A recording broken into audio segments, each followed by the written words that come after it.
હમણાં સરપંચની ચૂંટણી ગઈ ને એમાં એક જણાએ ફોર્મ ભર્યું હતું ને એકેય મત ન મળે. બોલો, હાવ કોરું.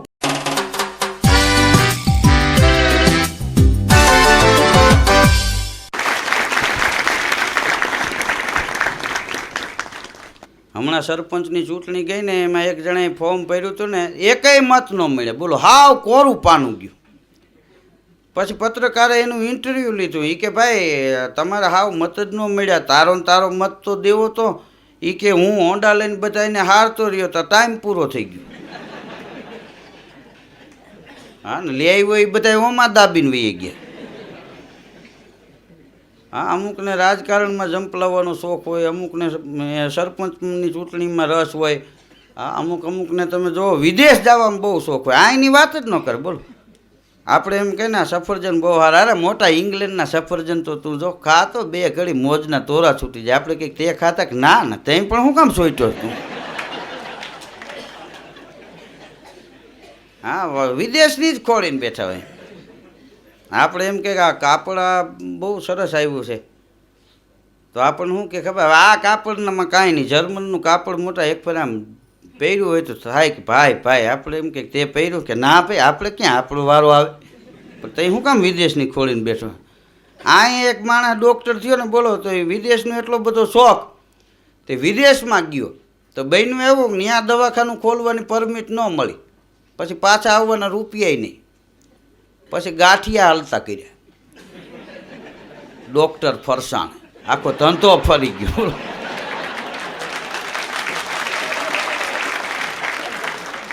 હા, તો એના કરતાં અહીંયા હાલતું હતું ઓહો હતું, એમાં શું વાંધો.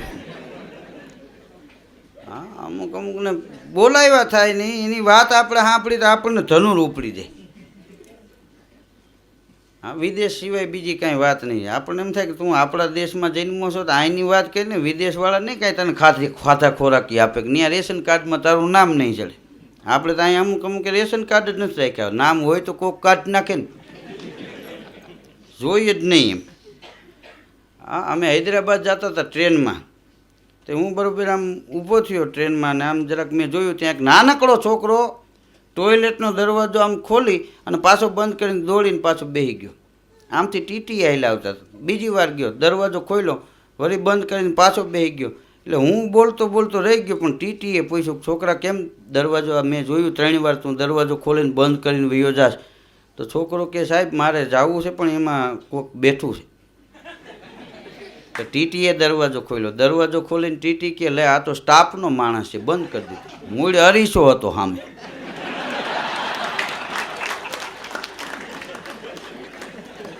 ઈ દેખાતું હતું. છોકરાને ખબર ન પડી, ટીટી નહીં ખબર ન પડી. હા, છોકરા તો ઠીક છે, ભગવાનનું રૂપ છે, માપે હોય તો. હા, અમુક છોકરા એવા કરાફાડ હોય. બે માણસ બાજતા હોય ત્યાં છોકરાઓને પછી કાંઈ એમાં શ્લોક બોલવાનું શીખવાડવાનું ન હોય. અડધા ઘેરેથી ને ઘેરેથી મળે. હા, અમુક તો વૈંડીએ બેસીને નાસ્તો કરતા હોય. આપણને એમ થાય કે 80 ફૂટનો રોડ પડ્યો છે, ફળિયું આવડું પડ્યું. આ વૈંડીએ કેમ એ કે હતી હારા તો ઘા કરી લે, કારણ કે આ ઘેરે ઝપાઝપી રોજ બોલતી હોય. હા, એક ખેડૂએ એક છોકરાને કીધું કેમ કે અમારા ખેતરમાં ગરી ગયો. છોકરો ઊભો થઈને કે એમ તો તમારો બળદ કાલે અમારા ખેતરમાં નહોતો આવી ગયો. તો ખેડૂત કે એ તો ચરતા આવી ગયો તો ઓલો કે હું રમતા આવી ગયો. હા, હામો ચોટ્યો. જ્યોતિષી પાસે એક જણો ગયો. ઘણાને જોજો સારું સંસારમાં હાલતું હોય ત્યાં સુધી વાંધો ન આવે. ઘરમાં ડખા થાય ને તોય જ્યોતિષીને પૂછતા હોય મને શું નડે, તને શું નડે એ તને ખબર છે એટલી જ્યોતિષી ન હોય. કારણ કે તું રાજકોટમાં રહે, જ્યોતિષી જામનગરમાં રહે. આપણને શું નડે છે એ આપણને ખબર હોય એટલી જ્યોતિષીને ખબર ન હોય. પણ આ તો પૂછવાની માણસને ટેવ. જ્યોતિષીને જઈને કે જોવો તો રેખા હથેળીની મારે ક્યાં પાયે પનોતી છે? હોનાના પાયે છે, લોટાના પાયે છે, ત્રાંબાના પાયે છે કે ચાંદીના પાયે છે? જ્યોતિષીનો મગજ ગયો. એ કે તારે ખાટલાને પાયે છે. હા, ખાટલો મૂકી દે અને કામે ચડી જા. આમાં દેણા ચડી જાય, તમે વૈયા જાઓ પનોતી તોય રહે. હા, પૂછવાની માણસને બહુ ટેવ હોય. ગમે એને પૂછે અમને શું નડે. આખી દુનિયા દુઃખી. બોલો, હા, ગરીબદાસ બાપુ પાસે જોવરાવવા જાય. ગરીબદાસ બાપુ ગાડી સિવાય જાય નહીં. હા, અમીર માણસો આંટા મારતા, ગરીબદાસ ગાડી લઈને નીકળે. કારણ કે આ દુનિયામાં ધૂતવાવાળા માણસ છે એને બધાય મળી રહી, એને કાંઈ વાંચો જ નથી આવતો. બજારમાં એક છોકરો હાલ્યો જતો હતો ને બીજો હામો મળ્યો કે જો મને રૂપિયો મળ્યો તો ઓલો કે મારો પડી ગયો. પણ કે બે આઠાના છે, એ તો કે પડી ગયો એટલે બે થઈ જાય ને.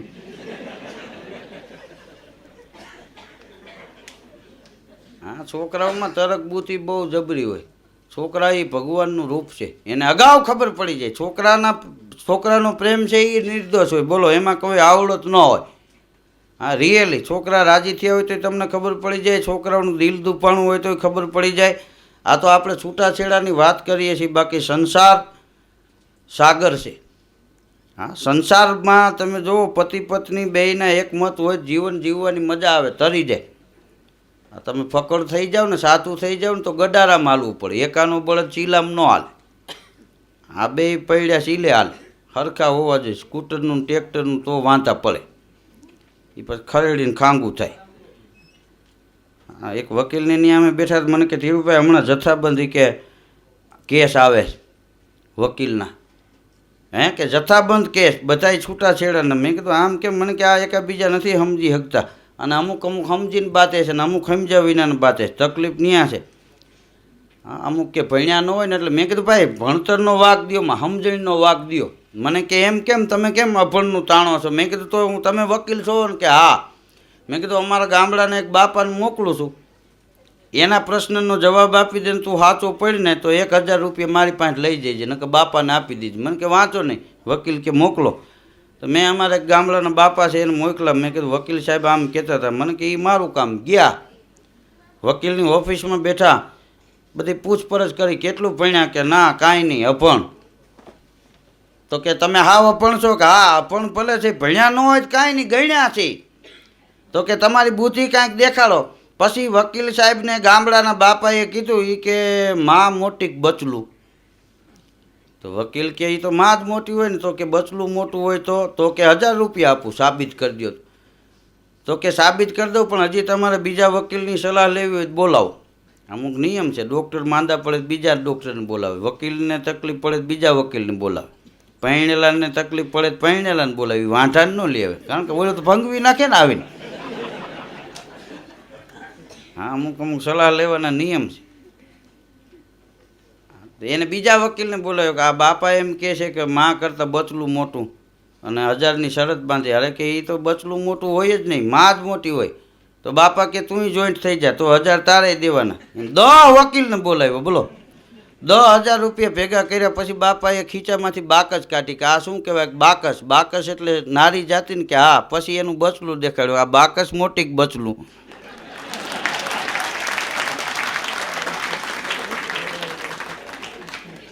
વકીલનો મને ફોન આવ્યો હતો, મને કે આવા મોકલતા નહીં હો, અમારે 15 દિનનું બધું તાણી ગયા. મેં કીધું હજી તે ભણ્યા નથી, નકર શું કરે કીધું. પણ મને કે ભણ્યા હોય તો પાછું આટલું ન હોય. કોલેજ હોય ત્યાં પાછું નોલેજ ઓછું હોય. એ અમુક નિયમ. બે છોકરા બેઠા હતા, એમાં એક જણાએ કીધું કે મારા ભાઈએ મોટા કાલે કે ફૂટબોલની રમતમાં કે રેકોર્ડ તોડ્યો. તો ઓલો કે ભાઈ એમાં કાંઈકનું કાંઈક તૂટે જ. પરમદી મારા ભાઈએ પગ તોડ્યો. આને આ ગમે ને એક ફાયદા કાઢે એમ. બસમાં એકવાર હું ચડ્યો, અમારી ગાડી ખરાબ થઈ, બસમાં બેઠો ને તો મારી બાજુમાં અપંગ બેઠેલો. તો અપંગે 2 ટિકિટ લીધી કે 2 ટિકિટ આપો. એટલે માસ્ટર સાહેબે કંડક્ટરે આપી ટિકિટ, પણ એ ટિકિટ આપીને વહી ગયા. પછી મેં પૂછ્યું, મેં કીધું બીજું કોણ છે? મને કે કોઈ નહીં, હું એક. 2 અલગ અલગ ખીચામાં નાખી. તો મેં કીધું આમ કેમ? મને કે કદાચ આપણે એક ટિકિટ ખોવાઈ જાય તો બીજી હોય દેવા થાય. પછી મેં એને કીધું 2 ખોવાઈ જાય તો? એ કે એમ તો પાસે છે ને.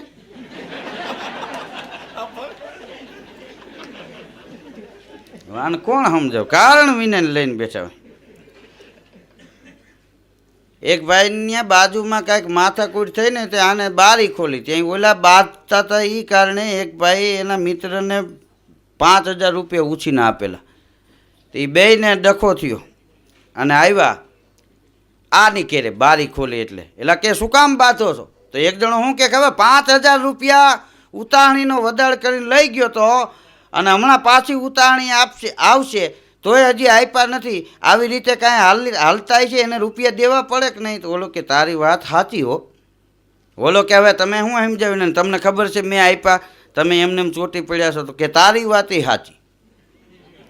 એની ઘરવાળીનું મગજ ગઈ વહેણ્યું લઈને આવ્યું, તમે શું કામ કે આ બાજીને મરી જાય, તમારે કાંઈ લેના દેના? કે તારી વાત સાચી લે. એનો છોકરો હળી મૂકીને આવ્યો, તમે શું કામ બાપા આવી મગજમારી કરતા હોય? કે એ વાત સાચી. તે છેલ્લે ઓલાવનું પૂરું થયું ને તોય આને સાચી વાત જ પકડી રાખી. હમણાં એક દી મને ભેગા થયા, મેં કીધું પછી તમારે એ જે જમાવટ ભારી થઈ, મને કે એ સાચું હો. હા, 3 જણા નવરા બેઠેલા વડલાને છાંયે, એમાં એક માણસ આવીને આમ થોડોક છેટો છાંયે બેઠો હતો. ઓલા 3 બેઠા હતા, એમાંથી એક કે આ મહાવિજ્ઞાની લાગે છે, એની દ્રષ્ટિ ઉપર ખબર પડી જાય. બીજો કે વિજ્ઞાની નથી, એ તો કોઈ જ્ઞાની હોય એવું લાગે છે. તો ત્રીજો કે એવું નથી, મોટા કલાકાર છે. એ કે જો આંટીએ પગ મારીને બેઠો. તો ઓલો સાંભળી ગયો, ઊભો થઈને કે ભાઈ હું મહાજ્ઞાની નથી, વિજ્ઞાની નથી, કલાકારે નથી, અને અજ્ઞાની શું, બેહવા દો બેહું, નકર રામે રામ હું રજા લઉં એમ. કારણ વિનાને હેરાન કરીને કાંટોમાં અમુક ખોટા કડે ચડાવે માણસને બજારમાં બેઠા બેઠા. એક પતિ પત્નીને જબરજસ્ત કજિયો જામી ગયો. તો ઓલી બાઈ શું કે ખબર કે તમે દીવો લઈને ગોતવા જાઓ ને તો મારા જેવી બાઈ જડે નહીં. તો ઓલો કે એવી જોઈ છે એ કોને? હા, અમારે એવી જરૂરી નથી. પતિ પત્નીના જીવનમાં તમે જુઓ હળવા આંચકા આવવા જોઈએ ક્યારેક ક્યારેક, પણ હાથની તીવ્રતા આવે તો સમજી લેવાનું કે હવે સલામતી નહીં. થોડા આંચકા આવે ત્યાં સુધી વાંચો ન આવે, બાતે એ મરે નહીં ઘડીકમાં. બોલો, એના પાડોશી કંટાળીને મરી જાય, એને એમ થાય કે અમે ગળા ફાંવ ખાઈ જાય.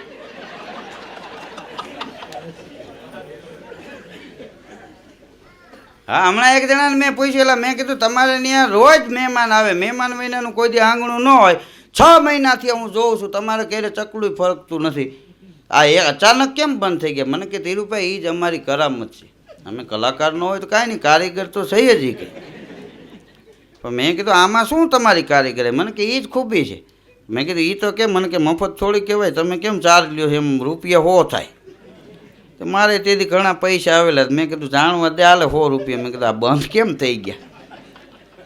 મારી પાસે 100 રૂપિયા લઈ લીધા. પછી મારા સામે વાત કરી, મને કે જો મારે ત્યાં શ્રીમંત મહેમાન આવે ને એની પાસેથી હું 5,000 ઉછીના લઈ લેતો, અને ગરીબ મહેમાન આવે એને 2,000 આપું ઉછીના. એટલે ઓલો પાછા બીજી વાર માગશે એ હિસાબે ન આવે, અને આ શ્રીમંત હતા એને એમ થયું કે હજી ગાળીઓ નાખશે એટલે એ ન આવે, એના પૈસે બધું હજળ કરી દીધું.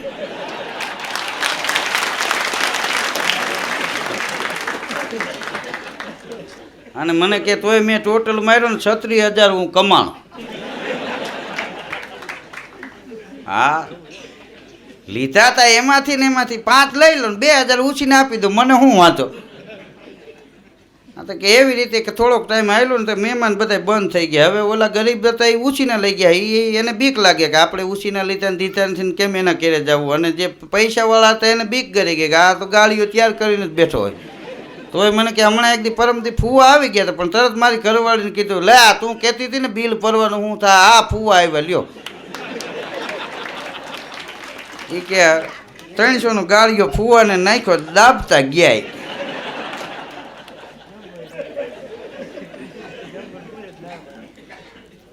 હા, અમુક ને મહેમાનના આંગણા છનવી દઈએ. બોલો,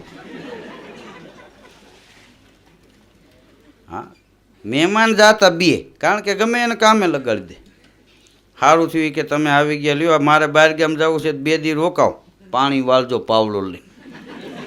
અને રાજપારીમાં લાઇટ આવે, મૂળ એને બીક લાગતી હતી, એ માસીને કીરે આંટો મારી આવે, મહેમાન પાવડો લઈને ઊભો હોય. હવે એ મહેમાનની માસી છે બીજી વાર આવે.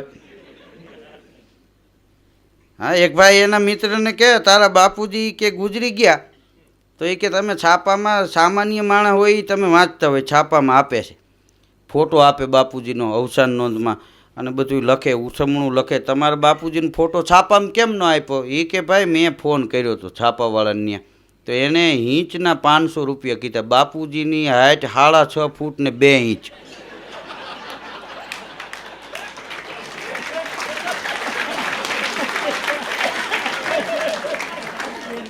કેટલા હજાર થાય? એના કરતાં મેં નક્કી કર્યું ગાયનું ગોંદરે 1000 રૂપિયાનું લીલું નાખી દેવું. એક મહેમાન બેઠો તો એ સાચું હોય કે એમ જ કરાય. છાપામાં અમુક તો આનંદ આવી જાય. હા, એવું છાપામાં આપીને બેઠા હોય એની વાત જવા દો. માથે બેડા હોય ને કે લ્યો નર્મદાના નીર આવી ગયા. હવે પાઇપલાઇન નાખીએ, માણામાં પાણી નથી આવતું, નળમાં આવે. હા, પાણી વિનાનું માણા થઈ ગયો ને. એક બાપા વાતું કરતા હતા, એ કે ભાઈ આ દુનિયામાં સત્કર્મ કોઈનું જાતું નથી. એ તો 100%ની વાત છે. કોઈએ કીધું પણ શું છે?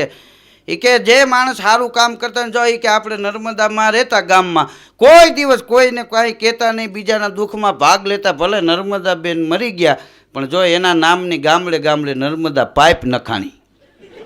હવે એને ખબર આ નર્મદા નદીમાંથી આવ્યું, આ નર્મદા ડોહીનું ખોળીને બેઠા. હા, હવે તો ગામડામાં નિગમના બિયારણ આવે છે ને, તો એ વાતું કરતા હતા છોકરા. એ કે ભાઈ નિગમમાં જ લેવાય. તો બાપા સાંભળી ગયેલા, હું કે અગમ નિગમ કરો? તો કે નિગમમાં તમને ખબર પડે કે હા ભાઈ હવે વર્ષોથી અગમ નિગમની વાતું થતી આવે પણ એ સમજાય નહીં છોકરાઓ. બોલો આ નિગમ કે ઓલા અગમ નિગમ અવધૂતની વાતું લઈને બેઠા હોય. હા, એક જણો ઘેરે સવારે જાગ્યો ને, દાંતણ કરી લીધું ને, ચા ન પીધી, ત્યાં એની ઘરવાળી કે હાલો દવાખાને. પણ કે હું દવાખાને? ના, હાલો હાલો બેસી જાવ. કે તમે કહો એમ ન હાલે, રિક્ષાવાળાને બોલાવી. હવે હાલ કે ઠાઠું માર્યા, બેસી જાવ. ગાડલું નાખી દીધું રિક્ષામાં, પણ બેસી જાવ. પણ છે હું કે દવાખાને લઈ જાવ. પણ હું ક્યાં માંદો છું? અરે કે રાતે આખી રાત જેમ ફાવે એમ બોલ્યા તમે. એ કે હું તું છે જ કોણ?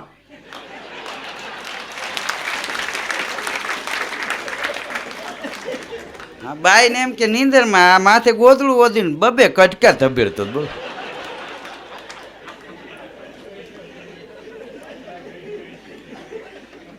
હા, આળસુ માણસ છે ને એનું જીવન તમે જો કાતા વિના ઘડિયાળ જેવું હોય. ઘડિયાળ હાલે પણ રન નો બતાવે. હા, એમ ઘણા આમ જોવો તમને એમ લાગે કે નવરાજ ન હોય પણ આમ એની કાંઈ પ્રવૃત્તિ નહીં. કાતા વિના ઘડિયાળ જેવું જીવન. હા, એક છોકરો ખેતીવાડીનું ભણ્યો કે કેમ અનાજ ઉત્પન્ન વધારે થાય ને કેમ આમ ને. આ ભારત દેશ છે એ ખેતી પ્રાધાન્ય દેશ છે ને આવું તો જો કે સમજણની વાતો ઘણી હાલતી હોય.